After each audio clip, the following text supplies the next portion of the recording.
This is Inaugural Remand Home in Kampala.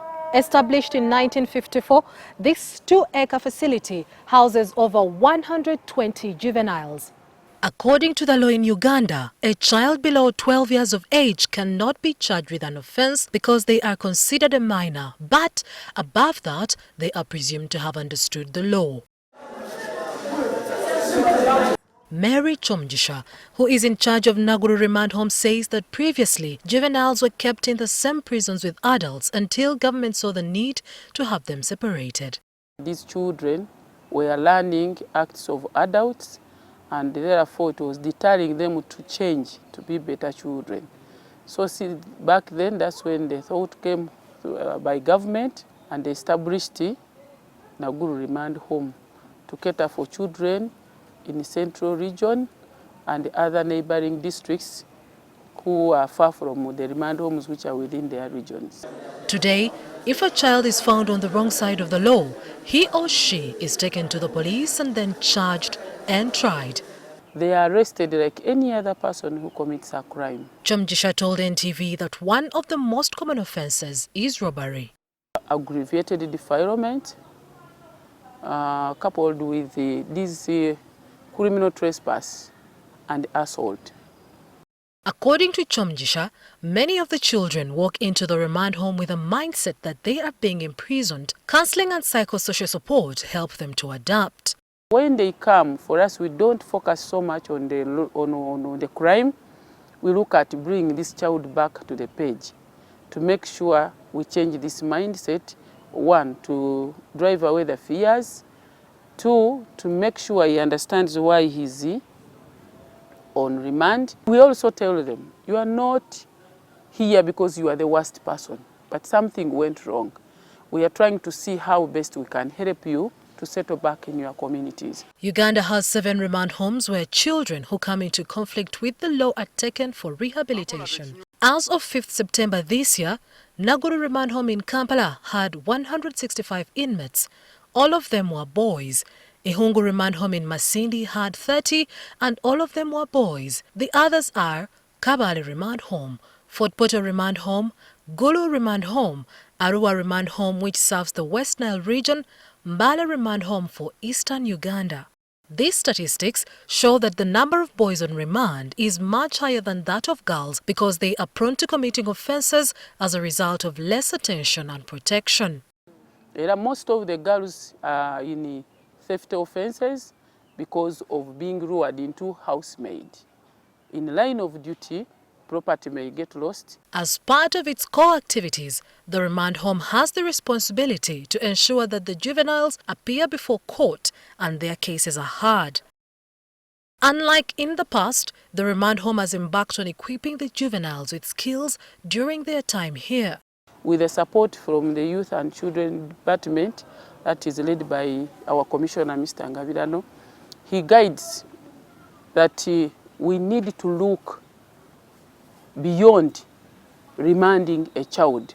We contacted DIT. The children are being trained in horticulture, the backyard gardening. They are trained in rabbit rearing. They are trained in mushroom growing. They are trained in poultry. They are trained now also in piggery. Why do we go agriculture? Because agribusiness, we have realized it is the way to go. As per the law, anyone who is below 18 is remanded for 45 days, depending on the offence they are charged with. If the procedure delays, I think it can't go beyond 2 months. Those who are on capital offences, that is murder, robbery, aggravated defilement, they are at least within 3 months. This child should have left a remand home. Children who have committed cases of capital offense nature, like murder, defilement, rape, when they go through the process in line with the Children Act Amendment 2016, and they are convicted and sentenced, the law provides that a child, that's the person below 18 years, cannot be sentenced to death. So we take them for rehabilitation. They are taken to Kampiringisa, where they spend not more than 3 years. These children are then resettled into the community with the help of the remand home. We contact the district probation officer. He does the tracing. If in case he's busy, we put a child in the car, drive up to the community, inquire his theft, find out what they have to say, the economic status of the parents, if we can link them with some partners for support to ensure this child does not go back to the crime. This job also comes with its challenges, one of them being that there are adults who pretend to be children to avoid harsh sentences. Another challenge we have is staffing up. Compared to the numbers, Naguru, I have about 4 social workers established under public service. I think there is need to look at the structure. These children should be granted a benefit of doubt to be in their communities. Remanding a child should be on the last resort.